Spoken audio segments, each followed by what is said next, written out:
one. Miss any part of the show? Every moment of every show is available in podcast form by searching Hans at podcasting platform or online at KSLSports.com. This is Hans Olsen and Scotty G on 97.5, the KSL Sports Zone. Hans and Scotty, 97.5, the KSL Sports Zone. Hey, this can't be real. This cannot be real. Bill Belichick, he's still the head coach at Carolina, right? As far as I know, yeah. Oh, my gosh. You will not believe who he just named as his offensive coordinator. Bobby Petrino is the offensive coordinator with Bill Belichick. Oh, boy. Oh, boy. Yeah. He, as of right now, it's done. He's still the head coach of the University of North Carolina. And Bobby Petrino's the OC. Ooh, hide your co-eds at North Carolina. Is this true? It's on their website, yeah. Is this the guy that fell off the motorbike? Yeah, with his mistress on the back.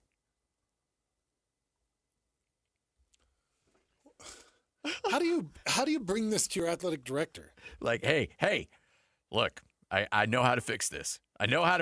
Work with me here a little bit. Bobby Petrino. Like, wait, what?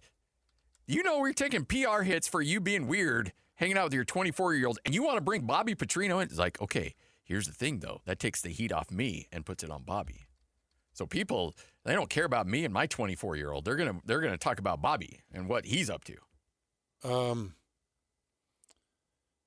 So between the two of them, they have 157 years of experience. Belichick's 73. Petrino is 65.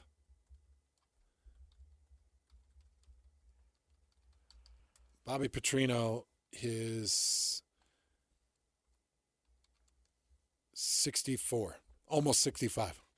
Oh, he'll be 65 in a month. So you got a 74 and a 65-year-old, and it's a ton of experience. Oh, yeah. Look, Bobby Petrino was the OC at Utah State under John L. Smith. And Weber State. Yeah. He had his time here in the state of Utah for sure. I'm just looking at this list going back to 1983. Holy cow. You know, his first true assignment was Weber State. Yeah. He was a graduate assistant at Weber State, and then he got the wide receivers and tight ends at Weber State in 1987. I was 10. Jeez. So he's Weber State when I was 10. Yeah, Christian's dad wasn't even born yet. Christian's dad was not born yet. That's just wild. And here Christian is more successful than all of us. I know, right? That makes it feel good. He was at Utah State when I was being recruited. Yeah. He was at Utah State when I was being recruited. I do remember him. Oh, yeah. Yeah, Riley. Him and Coach Katzer. Yeah. Oh, that's another crazy dude. Dude, Katzer was a hell of a recruiter. Oh, yeah. But I'm telling you that go talk to Riley Jensen about that Utah State coaching staff.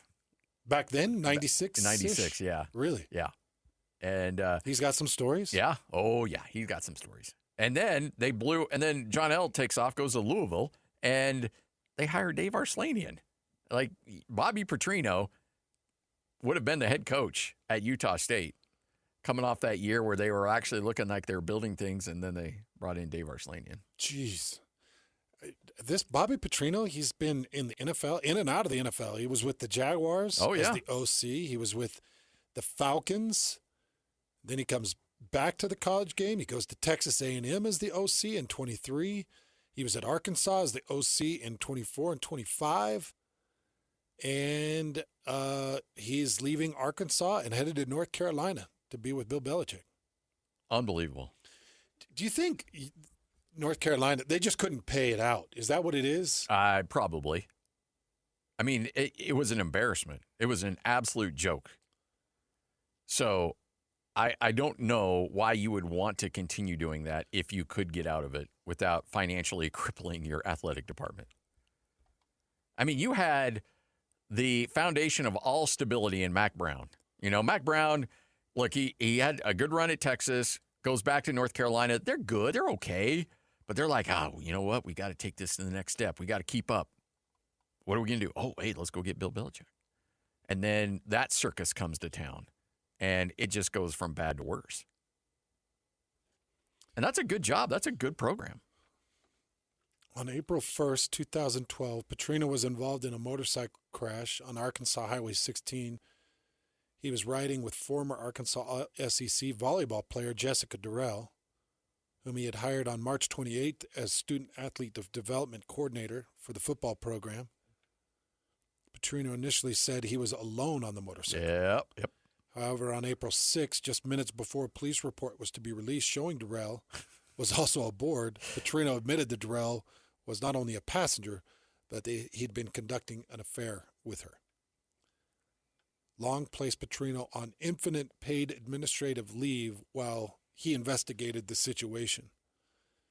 And if you want to take it a step further, when he had that press conference with his face all mangled. Yeah, and the neck brace. And the neck brace. He said that it was from the motorcycle accident.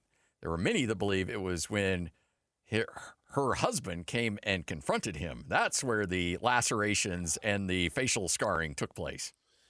Boy, those... Now, granted, that's just the legend. That's the urban legend out there. Take it with a grain of salt. I'll tell you, when you're that public of a figure, you're rolling crazy dice, bud. Oh, geez.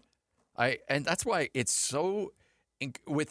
there's so many case studies of guys who have wrecked their lives and wrecked their careers because of that. And if you're the dude from Michigan, are you so oblivious to think that it's not going to affect you? Oh, I'm going to be the guy that gets away with this. I'm going to be the guy nobody's going to find out. Oh, it's wild. They'll always find out. They always find out. Especially in this day and age. You're sending out texts or DMs. Everybody's screenshotting those I got him. I got him. If you're a coach, you have to know. Yeah. I'll give you a perfect for instance. I am a big, fat nobody. Nobody knows who I am. My face isn't on TV. My radio's been around. My voice has been on the radio a little bit. I'm a nobody. Yeah.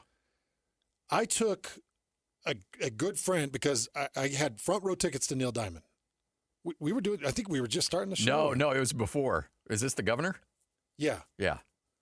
Oh, this was before we did the show? Yeah. You told me about this on the air, but I don't think we were doing the show. Holy crap. Okay, well, Amanda had been to 4 Neil Diamond concerts with me. And I told her on the 4th, I'm like, you're not coming anymore, because she wouldn't stand up and she wouldn't scream and clap. And I'm like, I'm wasting this ticket on you because you do not respect the legend enough. And so I told her, I'm not taking you. So when I ran my contract, that's right, because it was with Detective John Kimball. Yeah. It was with our good friend John Kimball, who's the president of RSL. When I was structuring that contract with him, I said, I need 2 front row tickets. So he's like, oh, great. Here, yeah, absolutely. So I had 2 front row tickets, and Neil comes to town. And I told him, man, I'm not taking you. And I found that my good friend, who is female, is the biggest Neil Diamond fan in the whole world. And so her and I would just sit around and sing Neil Diamond stuff. And so I'm like, yeah, let's go. And Amanda's okay with it. She's like, no, you're fine. And she's totally fine not going to the concert, too. More than fine. She's not a big fan of Neil. So me and Holly, we meet at the concert. And, we go and... No dinner beforehand or anything? No dinner beforehand. We share 2 seats that are up front. And, yes, the governor at the time walked by, and I knew him. Not Spencer. No, the one before. And he looked at me like... because he used to feed me back in college, and I dated his niece. And he was looking at me like, and for 4 or 5 days following it, there was all of this rumbling, 3 or 4 different rumblings that were sent to me like, what were you doing? I'm a big nobody. I'm an absolute nobody. And that was at the beginning of your radio career, too. Yeah, that was year 5 or 6 or something like that. And people were buzzing over it. How do you think, as a public figure, a coach, how do you think you'd ever get away with anything close to it? You can't. No, standing at a Neil Diamond concert, by the way, that's the one where I had the purse and I was trying to get Neil to hold my purse, and he wouldn't. And I'm screaming, and I'm from me to you. And I'm screaming, Neil, hold my purse, hold my purse. And they see, now that's what I would be worried about more than the woman next to you. Well, a listener made me a Neil Diamond purse that was so sweet. It was leather studded, and it was a vinyl. They took Neil Diamond vinyl records and pasted them on. That's Crusher. Hardwood. That had to be Crusher. It wasn't Crusher. Really? They placed it, and they cut the hardwood as kind of a round handbag with the Neil Diamond Hot August Nights album on both sides, and then they took leather and they studded the two. So they did leather studs, and then they did like a beaded handle. This purse was so sweet, and I wanted Neil to hold it and sign it, but he's busy with a concert. Yeah. But Neil does crazy things, so I'm thinking, he might stop and hold my purse and sign it. I'm sorry. Why are you laughing? Just you talking about holding your purse. I love it. You're like the alpha of the alphas, but when you go down these rabbit holes, it just kills me. He never did take my purse.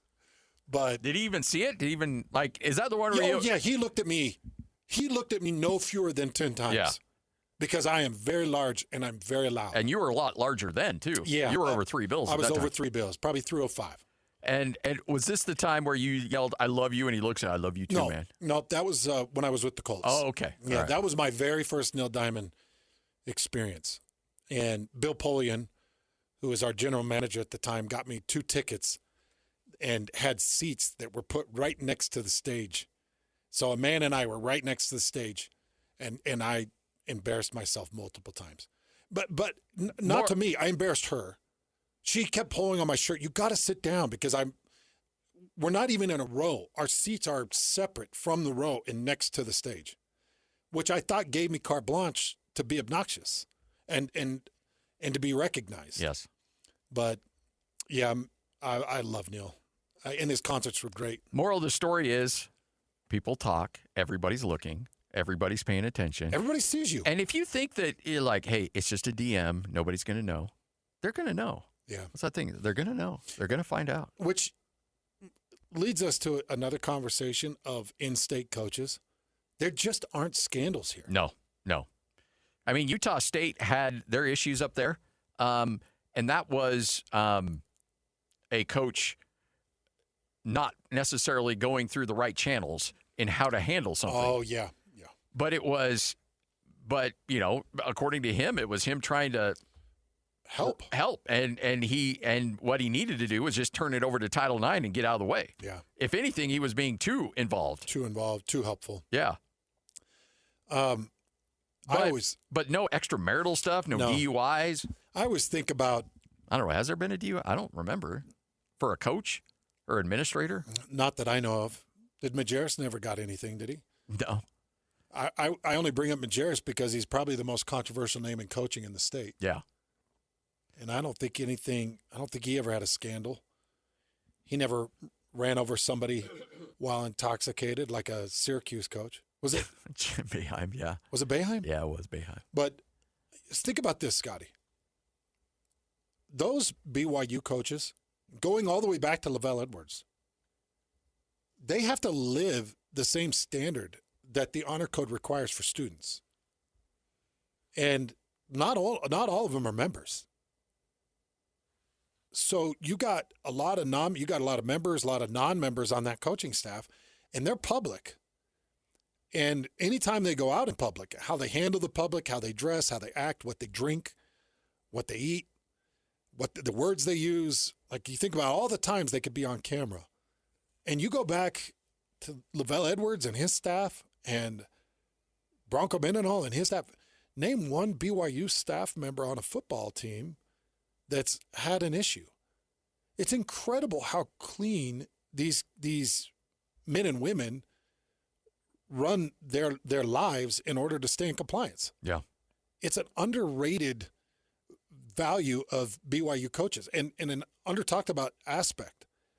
Because I do think that there's coaches at BYU that are non-members that start thinking to themselves like, I want to try living a normal life. Because you are under the biggest microscope. Yeah. And if you think I'm exaggerating, I'm probably underselling it. I think it's pretty well stated. Like, you better watch your P's and Q's.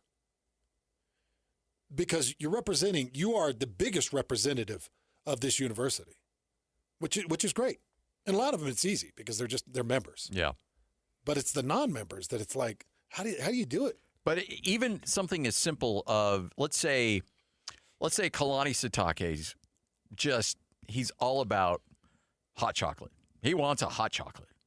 And he's like, where can I get a hot chocolate? There's a Starbucks across the street. So he goes to Starbucks, gets a hot chocolate. He's walking around campus holding a Starbucks cup. And I guarantee somebody on Twitter will be like, hey, he's drinking coffee. No, picture somebody getting a picture of him walking out of Starbucks. Yes, yeah. Holding, it would just be such a negative buzz. Yeah. And yeah, it's stupid and it's little, and somebody would bring him in and be like, hey, I've told you this story that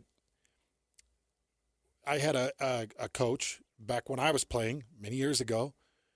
We were in the middle of the Smith Fieldhouse, and there's no ceiling on the room in the middle of the Smith Fieldhouse.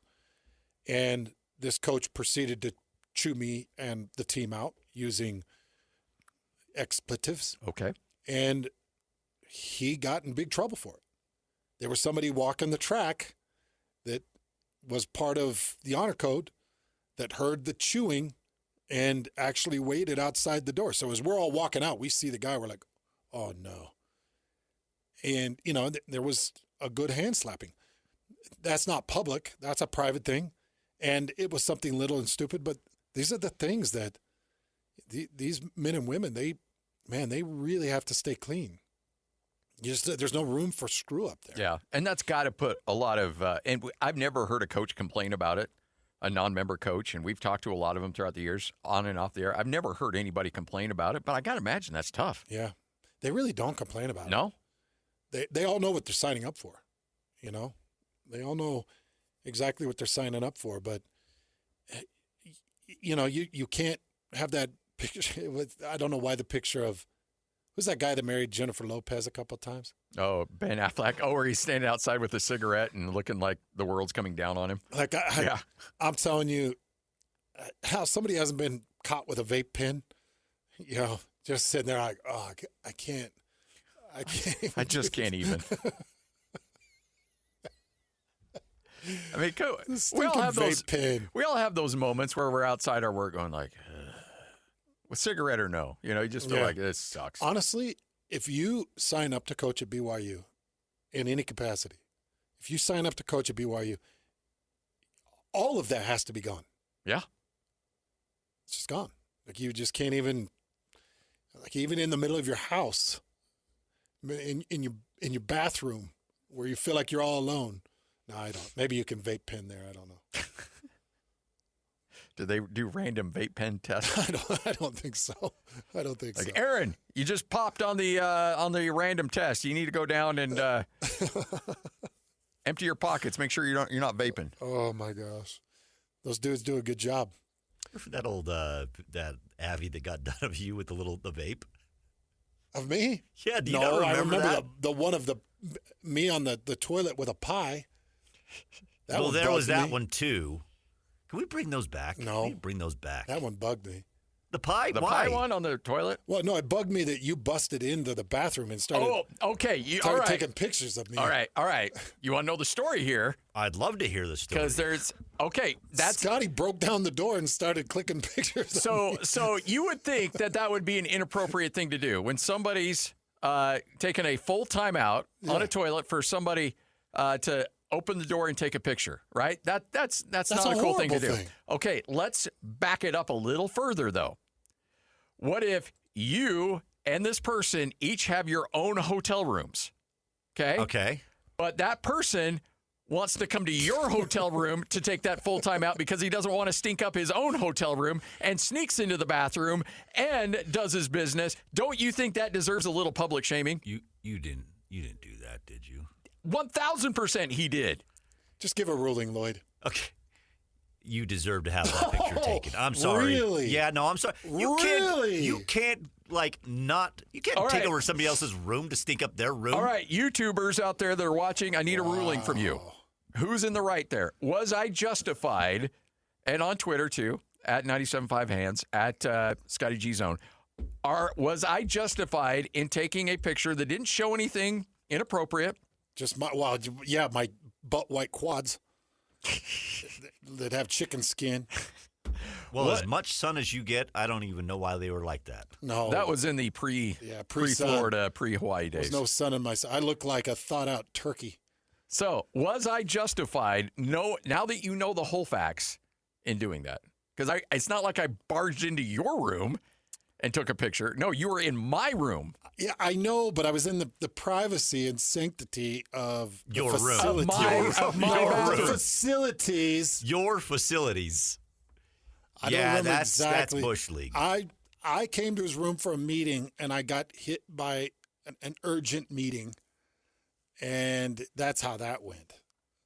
You came because you wanted ice cream. Well, and the next thing I know, somebody's superimposing a big pie on my lap. And we got some rulings here, by the way. And it was a big blueberry pie, because that was when the whole pie thing came out, where I had to call 911. Oh, yeah, that's true. Lance says Scotty was justified. No. Yeah. Just you don't need to talk about the ones that are on Scotty's side. Just mention the ones that have my back. Chris says, are we just going to ignore the pie? Yeah, why did you have a pie? I didn't have a pie. Somebody superimposed the pie. Weird. And it wasn't a particularly good Photoshop job either. It wasn't the AI you're seeing now. It's a massive pie. It was about the size of an ironing board that they superimposed. Oh, man. All right. Hans and Scotty, 226. All right, so there's a reason we're talking about bathrooms, pies, and Starbucks. Our guy, John Wilner, unable to join us. Not his fault. This is on us. Because the last one was John. There's something that had come up. That's fine. It happens. But this one's us. All the phones are down? Is that in the whole building? Down. Yep, whole building. Hey, Christian, no, we will not be posting the picture. Christian Esparza said, show us the picture and we'll decide. No. That thing's gone, by the way. No, I don't think it is. No, that thing has gone the way of Zach Wilson. I don't. The social media cleanse. Yeah, that thing is eliminated. Our good friend Jay Brandwright, Jaybird, texted me. He goes, acceptable by you. Creepily, though, acceptable by you. So I am. It is an acceptable, but still crossing some boundaries. You're not fully in the right. Yeah. All right. Hans and Scotty, we'll spin the wheel next. 97.5, the KSL Sports Zone. The wheel is loaded, and it's time to talk some sports. This is Sports Roulette with Hans and Scotty on 97.5, the KSL Sports Zone. Hans and Scotty, 97.5, the KSL Sports Zone. All right, I think I've got about 90% of people out there agreeing with me that I was justified in my nefarious actions. The only one that I'm worried about is the 10%. And that's Bart. Well, I was like, I don't know if you have 10%. That have come to my defense. The 1 out of 50. Yeah. Oh, it's good, man. It's all good. Every once in a while I'm right, every once in a while I'm wrong. Well, that's, I think we were both in the wrong a little bit, and I'll own my part in that. Both of us very much in the wrong. Yeah. All right. Time for Sports Roulette. We take some of the storylines and put it on roulette wheel. Wherever that little ball lands is what we end up talking about. So all you have to do is we got to have Lloyd fire up that wheel. Lloyd, go for it.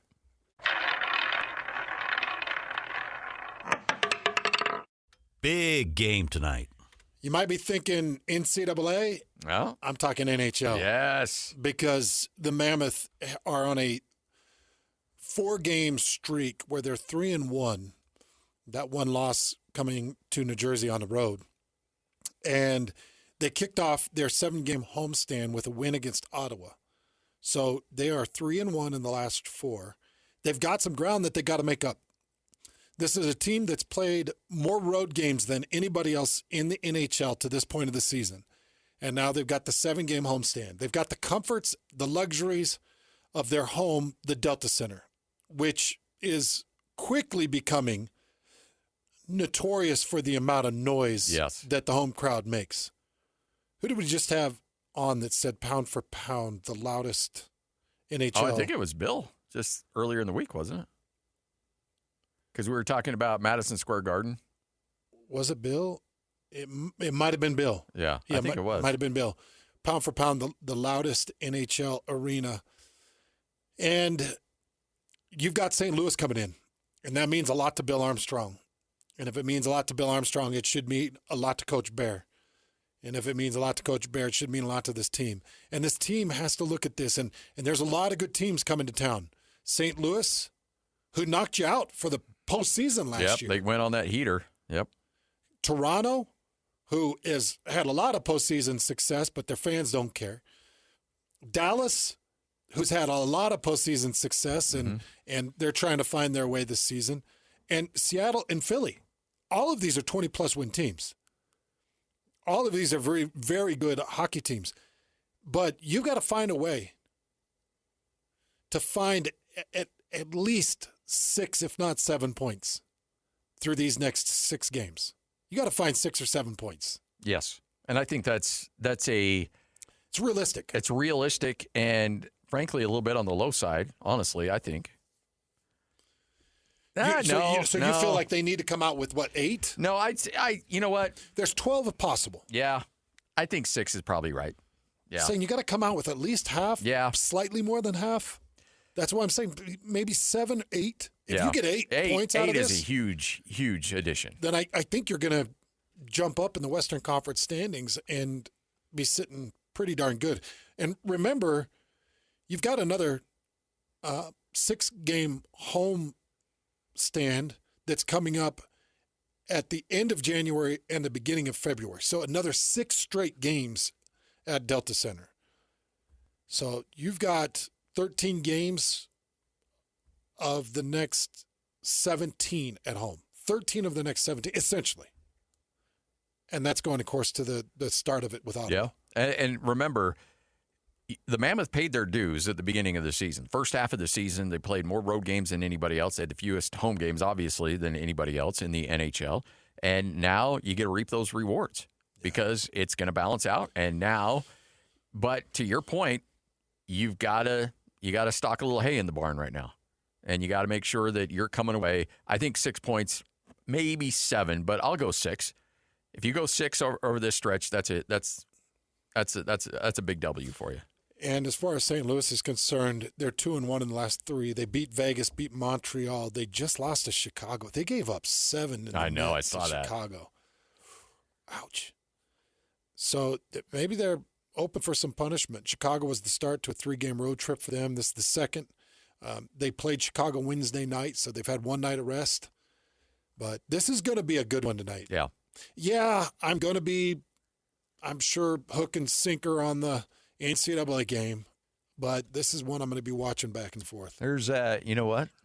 I just saw a thing pop up on Twitter, and I told you guys about it during the break. You can buy an 85-inch TV right now for $650 from one of these tweets that I just saw from a place. And I'm like, you know what? I don't need a TV. How many inches? 85 inches. How big is this one? I don't know. Is that 85? That could be about 85. I feel like that's about 60. There's a joke there, but do you really? I'd take my shoe off and try to measure the feet by that, but probably not a great idea. Huh. Anyway, and so I'm thinking, like, you know what? Maybe I ought to just deck out my downstairs with just TVs so I could have a national championship game. I could have a hockey game. I could have a jazz game. I could have all that stuff going on at the same time. Because TVs, man, this is why it's hard. And I think this is why the Jazz have invested heavily. BYU has done a tremendous job. The Mammoth do a tremendous job of their in-game entertainment because you're competing against these kind of opportunities where you can have a great visual experience in your home. The TV production's awesome. So you're like, okay, why do I need to go to a game? I can just go spend $800, get a beautiful TV in my house, get a sound bar so I have the great sound available to me. Why do I? Well, okay, you're going to make the great food. You're going to have the great opportunities, it's going to feel like you're going to a rock concert. Oh, and by the way, there's a hockey game. Man. So when you're saying 65-inch TV, it's corner to corner. Yeah, opposite corner. Yeah, so correct. Bottom corner to opposite top corner. Correct. Yeah. I think that's like a 70-inch. That's not even an. There's an 86-inch? 85-inch, $650. You know, I can remember my first flat screen TV. I bought it when I built the house in Melba, Idaho. Very first flat screen TV. It was like $3,200, and it might have been maybe 40-inch, something like that. You know, it was a flat screen. I was telling Lloyd, we graduated college, and we were in this apartment. I'm like, you know what? We deserve a nice TV. We deserve a nice TV. So I went to a place in Logan, and I bought a 32-inch Sony Vega. I don't know if you remember those Sony Vegas. It was gray, and that thing weighed at least 400 pounds. It was massive. Beautiful picture at the time, 32 inches, and I paid probably like $1,400, $1,500 for a 32-inch TV. Yeah, I'm telling you, back in those days, they were so expensive. But let's just say it's $680. That's one ticket. That's one good ticket to a UFC event. Wow. Right now. Yeah. One good ticket to a UFC event, and it's a good event. Like if UFC, whatever we're at, 280 something or whatever, came to Utah, $680 would probably get you lower bowl and maybe 20 rows up, 25 rows up. Wow, really? I think that's kind of the range, yeah, for these UFC events. Yeah, it's expensive. Yeah. Or you could go and get. Hey, have you heard? Speaking of the in arena, have you heard people complaining about the music at the Jazz games? I've seen some tweets. I go to the games. I do too. It's never bugged me. I know. There's a lot of people there. I have seen. Well, I shouldn't say a lot of people. There are a few people that have got big voices that like to complain about a lot of things. And yeah, I've seen somebody. I was like, I've been to games. I haven't really noticed that. They're saying they're pumping too much noise in, heavy music, loud music, and the music is pressed too much. But I've never noticed that. I haven't either. Maybe it's because, I'm old and my hearing's gone. I don't know, but it doesn't bother me. No. All right, one more. Lloyd, spin it.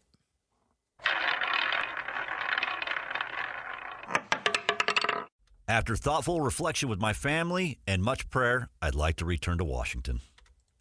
He's coming back. I asked Brock Eward, there's no way this kid, the quarterback at Washington, who had signed a contract, an NIL binding contract with the university, and 4 days later goes in the transfer portal. LSU and Lane Kiffin specifically thought that they were to blame, and the kid, his own agent fired him. Agent came out and said, hey, you know what? I'm no longer representing this guy because of our philosophical differences. This dude was so toxic, an agent fires him. And the kid now is like, reached out to Washington like, hey, can I come back? And Washington's like, yeah, come back. We'll make that happen for you. How are the fans feeling about it? I don't know. I don't know. We probably ought to do a follow-up with Brock to see what he thinks. Because I asked Brock, there's no way he can come back. There's no way he can show his name up on campus. But you know what? I guess you can. And if you throw the first touchdown in the first game, people will be like, it's all forgiven. We're all good. DeMond Williams Jr. He is another cautionary tale. Yeah. In a line of many, many cautionary tales of how not to handle your professional business. Joining up with the team, signing a contract for $4+ million. Then soon after signing the contract, declaring for the transfer portal, it's a no-go. Yeah, remember. For teams, for fans. When you sign your name to something, you got to stick with it. Okay, Charles Ingalls. When you put your name to paper, come on. Okay, Pa. Pa would never. He sounds like Charles Ingalls. Pa would never. Pa would never, yeah. Yeah. Pa's rolling over in his grave. Charles Ingalls. Okay, Ingalls. When a man makes a commitment. Underrated movie, The Breakup. That's from The Breakup. Yeah. I don't think it's underrated at all. That's amazing. Oh, no, it's underrated. People don't talk about that. They don't? No. It's like one of Vince Vaughn's greatest. Well, yeah, Next to Rudy. I do think it gets dissed a little bit. Next to what? Why would Rudy. Why would I want to do the dishes? It's a great movie. It's kind of depressing, though. He's talking trash to the gamer, the little kid. So funny.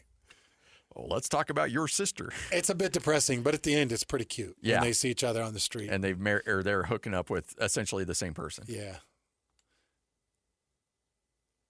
Or is that No, that's a different. Yeah. At the end of the breakup, they pass each other on the street, and he's got himself all cleaned up, and he looks good. And you know what? There was an alternate ending to that where they're next to somebody. I remember watching this on the DVD. I think I know you. Yeah, because are you serious? And essentially, Vince Vaughn is cleaned up, and he's got a girl that looks just like Jennifer Aniston, and she's with a guy that looks just like Vince Vaughn. Oh no, I've never even seen that ending. I got to see if you got my back on that a little bit. Yeah, Lloyd? I think they did do one of those alternate endings. All right, I'll try I've never even heard of that because I've always thought that the ending of that was pretty darn cute. All right, Hans and Scotty, 97.5, the KSL Sports Zone. Coming up, we'll wrap up this bad boy straight ahead right here on the Zone. You're locked on to Hans Olsen and Scotty G. That's right. Yeah! On 97.5, the KSL Sports Zone. Hans and Scotty, 97.5, the KSL Sports Zone. Wrapping up another edition of the show. That's how my life is every day. To be honest, it's Adam Sandler at the mic. Fine, go then. I hate you. I hate you. I'm just sorry, baby. Baby, I love you. I'm so sorry. I didn't mean kidding, it. baby. Come to Papa. Oh man, it's yeah. Did you guys watch the Happy Gilmore 2? I did. I didn't hate it. I didn't hate it either. It was fine. The first 30 minutes, phenomenal. Yeah. But then it got the Haley Joel Osment twisty. Yeah.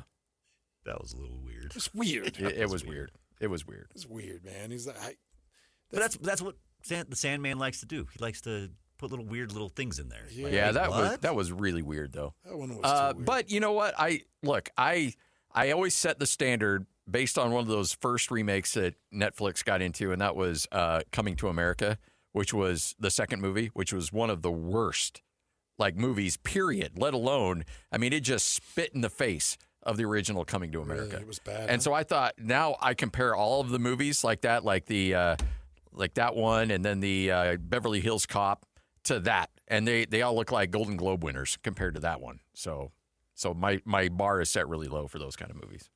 Well, the first 30 minutes, when John's living in his garage. Yeah.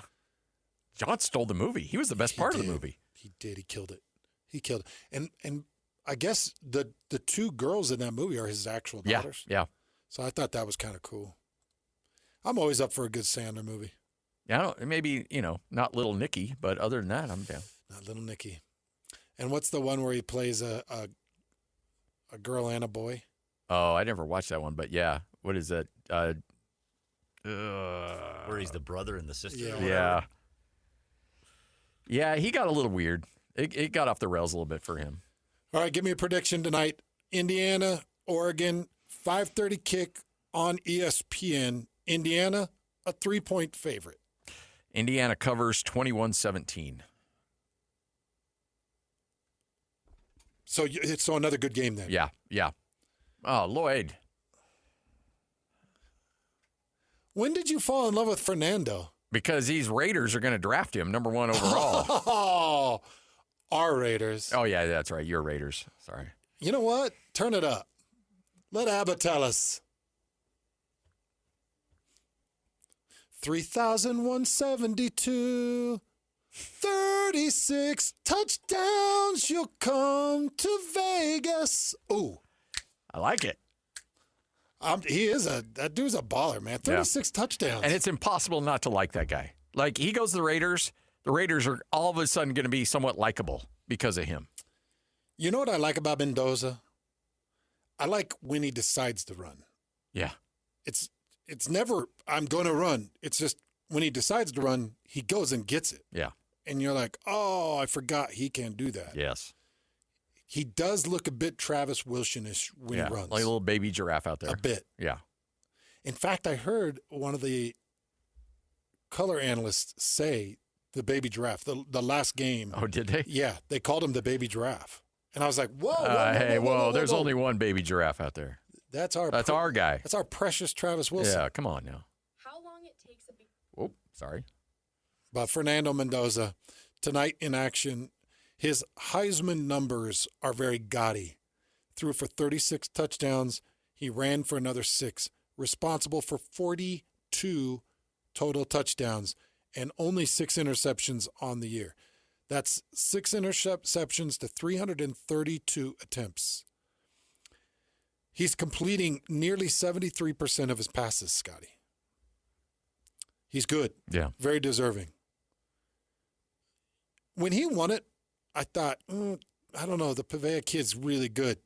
But then when you pay attention to him, I think the voters got it right. And did you vote for him? I voted for him. Was he number 1? Yeah, he was my number 1. I probably should have ran it past you, although you wanted Jacob Robinson number 1. I put Rodriguez, yeah. I put him at 3, and I put Pavea at 2. I think if I had a Heisman vote, I think I would have gone Rodriguez at 1. Just because I don't get an opportunity to vote for a defender very often. Yeah. And you can make an honest. Easy, yeah. You can make an honest argument. The problem was, and I think they kind of set it up unintentionally for the winner of that Indiana-Ohio State game to win, whoever the quarterback, whether it was Sand from Ohio State, because it's all based on a web vote. So they send you this secure link so you can open up and make your votes. And that window to vote opened up right at the end of that Indiana-Ohio State Big Ten championship game. And so that's fresh on everybody's mind. And so that's why I think a lot of people are like, well, whoever wins this, Julian Sand, if Ohio State wins, will win the Heisman. But he looked horrible in that game, and Mendoza looked awesome. So there you go. Oh, man, you went aggressive with that tweet, bud. Jeez. That's an aggressive tweet, Scotty. We're going to have a meeting? Oh, baby. Oh, baby. Funny, right? Yeah, it's funny. Okay. I don't know if we need to alert everybody to that. At Scotty G Zone. All right. Have a good laugh. Hans and Scotty, JJ and Alex next, 97.5.